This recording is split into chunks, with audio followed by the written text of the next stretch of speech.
So hey guys, welcome back to the channel. In today's tutorial I'll show you how to forward message on WhatsApp. So let's get started.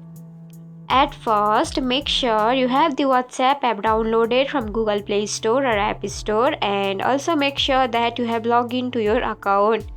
So let's open it. And this is the home page of your WhatsApp account. Now to forward a message, tap on someone message available here and tap on that message which you want to forward like this.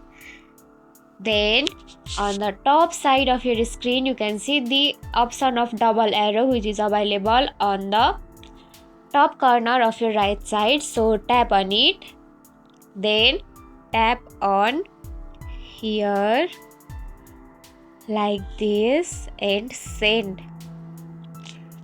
and see,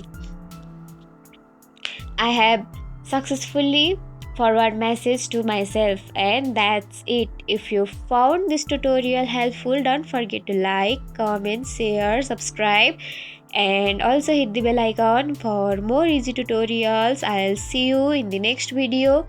Till then, bye bye, take care, have a great day.